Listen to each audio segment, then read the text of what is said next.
This is Southern Cross News with Rachel Williams. Fire investigators are yet to inspect the sunken vessel at the Lindisfarne Motor Yacht Club. 2 boats were destroyed when fire ripped through the popular marina on Friday night. Divers have examined the submerged wreckage, deciding not to float the vessel today due to environmental concerns. The second boat is expected to be transported to Prince of Wales Bay for further examination. The investigation will continue tomorrow.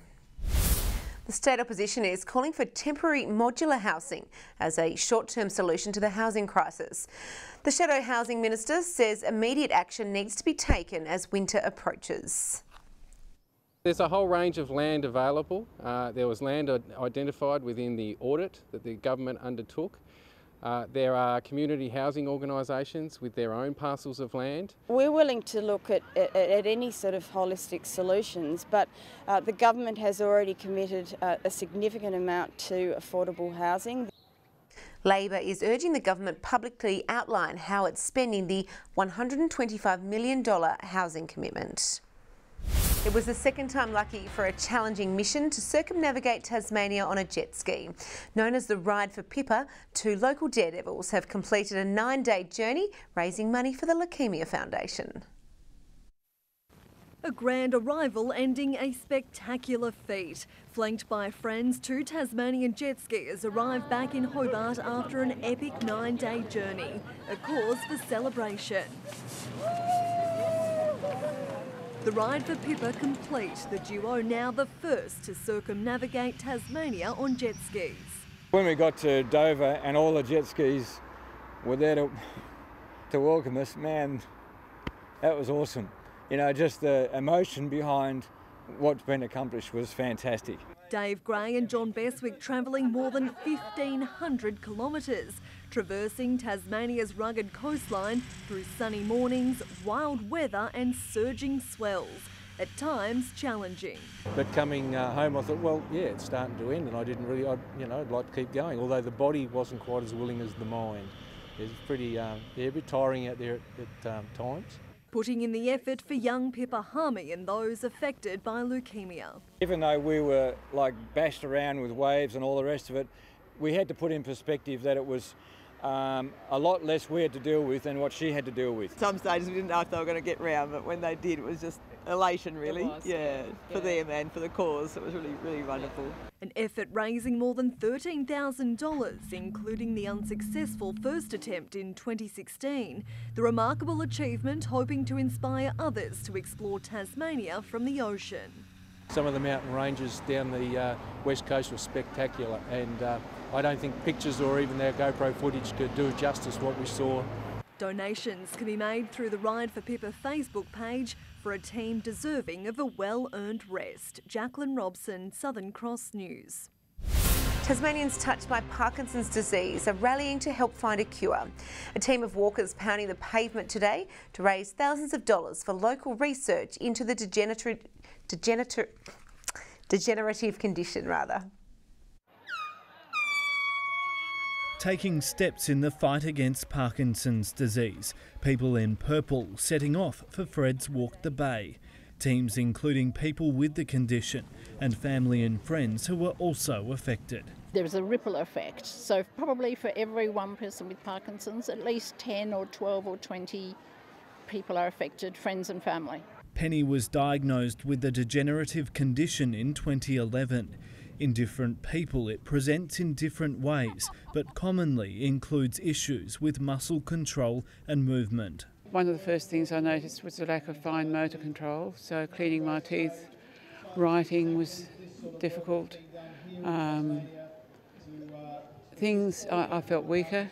Today's walk raising around $5,000 for local research to answer one of the most puzzling questions about the disease. We don't know what causes Parkinson's disease. There are so many different signs and symptoms. It affects people in so many different ways. It would be good to know the cause. It would be good to know any new treatments that might help people. There's definitely hope of finding a cure. Unfortunately, research doesn't happen overnight, so every step that we take is important for that key goal. But basically, we need to figure out what these initial changes are, and then we can put that into the bigger picture. Today's effort's a step towards a cure. Michael Breen, Southern Cross News. Craig Lowndes has broken a 2-year drought in the supercars after winning today's race at Symmons Plains. The Holden driver led for most of the 80-lap race, crossing the line more than 2 seconds clear of Ford's Scott McLaughlin. Veteran fan favourite Craig Lowndes got off the mark cleanly from pole, but the tail behind him was in trouble. That's Jacquelin caught between the two Shell Falcons. Out of control, Richie Stanaway in the grass. Stanaway lugging his smashed wheel from the track without completing a lap, while Michael Caruso copped a penalty for sending Will Davison into a spin.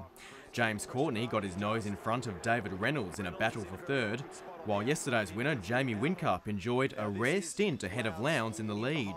The standing shook up as drivers took to the pits. Some handled it better than others. And there's a big moment for LeBrock. He only just hung onto it. That'll be good news for Fabian. He'll be loving seeing that. Jack LeBrock slow to adapt to the cold tyres. No such dramas for Lowndes. Oh, he's going to do it. He's on the inside and he's blocked right pass. LeBrock was later involved in a three-way drag up the back straight, and Chaz Mostert nearly took them all out. Bang! Oh my God, I thought he was going to grab him.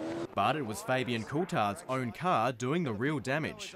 That has got significant left-hand rear damage on the car. We just saw the wheel nut come off. It's just going across the road. The laps wound down, but Lowndes stayed on top, storming home for another Symmons Plains prize. It is win number 10 in Tasmania and career victory 106 for Craig Lowndes. He's back in the game. We've been strong all weekend. Again, it's a credit to the team. It's his first supercars victory in nearly 2 years, and he celebrated by dishing out a spray. In earlier races, Tassie-born John Bowe played bridesmaid again to Steve Johnson in the Touring Car Masters, and cars went everywhere in the Super 2s.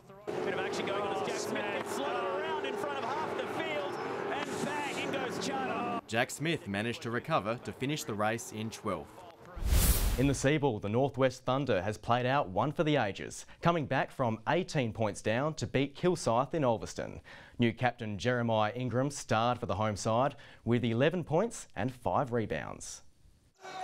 Plans to make the coast a Thunder fortress seem shaky after the first half.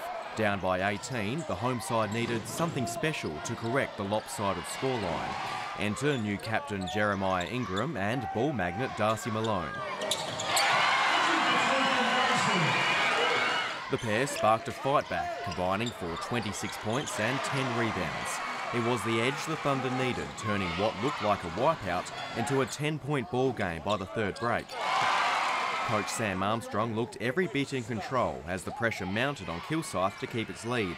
The flashy brilliance of Ingram would only boost confidence as the clock wound down and the game suddenly looked winnable. Then Trey Armstrong raised the roof, putting the Thunder in front with only 2 minutes to go. Ben Richmond boosted the buffer, converting 2 free throws, but an inspired Isaac Turner wasn't done, sending home a three-pointer to keep Kilsyth alive. It was a tense final timeout before the Thunder held off a relentless Cobras charge, culminating in one last chance on the buzzer. A relief for the Thunder, staying on top 72-70.